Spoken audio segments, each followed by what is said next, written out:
একজনে দুইটা কথা শুনাইছে, যতক্ষণ আমি তাকে চারটা কথা শোনাতে না পারবো আমার এখানে শান্তি লাগে না। আমি কি তার থেকে কোনো অংশে কম আসিনি বেড়া? আমার পরিচয় কম আসিনি? ল চারটা কথা ল। সে তখন 6টা দেয়, আমরা তখন 12টা দিই, তখন থেকে আমরা 14টা দিই, তখন সে 18টা দেয়। চলতেই থাকে, সম্পর্কের দূরত্ব হতেই থাকে। আমরা আসলে বুঝতে পারি নাই কথার পরিবর্তে কথা শুনিয়ে জিতার চাইতে আরেকটা জিতা আছে, সেটা হচ্ছে ধৈর্য ধরে চুপ হয়ে থাকা। ধৈর্য ধরে চুপ হয়ে থাকা, সুবহানাল্লাহ বলেন না? ধৈর্য ধরে চুপ হয়ে থাকা। কেন জানেন? কারণ বান্দা যখন উত্তর দেওয়া শুরু করে তখন আল্লাহ তাআলা কথা বলে না, আর বান্দা যখন আল্লাহ সন্তুষ্টির জন্য ধৈর্য ধরে চুপ করে থাকতে থাকে, আল্লাহ তাআলার রহমত একদিন তার পক্ষে কথা বলা শুরু করে। সুবহানাল্লাহ। আর যেদিন রবের রহমত কথা বলা শুরু করে সেদিন তাকে আর হারায় কে? সুবহানাল্লাহ জোরে বলবেন। আর একটু মন মতো করেন না, বলেন না সুবহানাল্লাহ।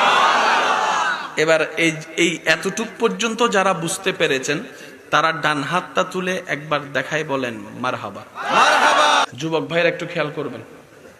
ফেরেশতারা জিজ্ঞেস করে, আল্লাহ এই দেহটার ভিতরে কিছু তো একটা আছে,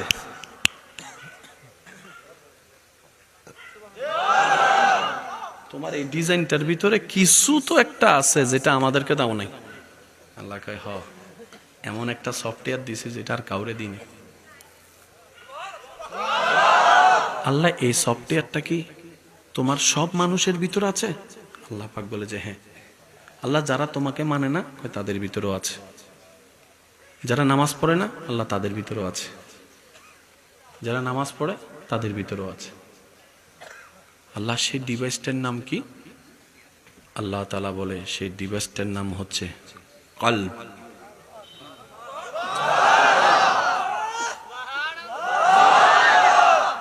রাসূল বলছেন, ইন্না ফিল কলবে আইনানে ওয়া উজনানে। হে আমার উম্মতেরা, শুনে রাখো, চামড়ার চোখে দেখো, চামড়ার কানে শুনো, কিন্তু দূরের আওয়াজ কানের মধ্যে শোনা যায় না। চামড়ার চোখে দেওয়ালের বাইরে দেখে না। প্রত্যেকটা বান্দার কলবের ভিতরে আল্লাহ 2টা চোখ দান করেছেন, 2টা কান দান করেছেন। এটা যদি একবার রবের দয়ায় খুলে যায়, বান্দা জমিন থেকে চোখ বন্ধ করলে আল্লাহ দয়া করলে আসমান পর্যন্ত দেখতে পারে। এই স্টেশনের নাম কি? কলব। সবাই বলেন এই স্টেশনের নাম কি? একটু জোরে বলেন এই স্টেশনের নাম কি?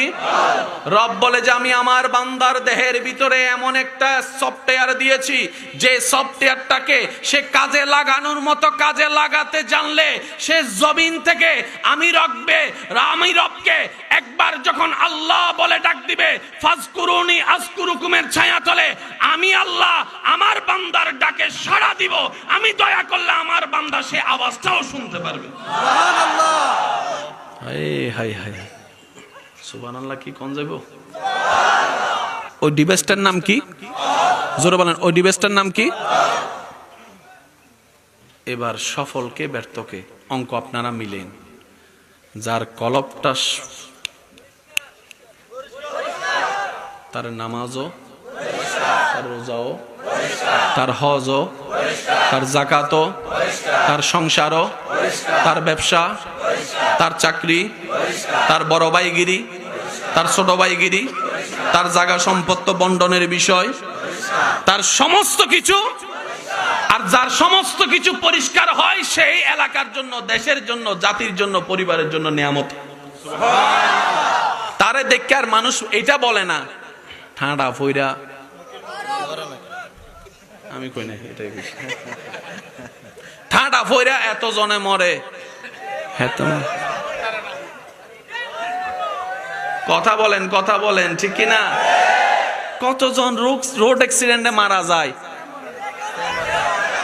আজরাইলে সবার বাড়ি চিনে। এরা কারা? এরা সমাজের জন্য অভিশাপ, দেশের জন্য অভিশাপ, পরিবারের জন্য অভিশাপ, স্ত্রীর জন্য অভিশাপ, মা বাবার জন্য অভিশাপ। এরা তারা যাদেরকে মা বাবা তাদের চরিত্র দেখে বলতে বাধ্য হয়, তোরে পেটে দইরা ভুল করছি। বুঝতে পারছেন? সব জায়গায় তর্ক বিতর্ক চলে না ভাই। আমার কথা ক্লিয়ার। নিজে বাঁচলে বাঁচেন। আমার বাঁচা আমাকে রেডি করতে হবে, আপনার বাঁচা আপনাকে রেডি করতে হবে।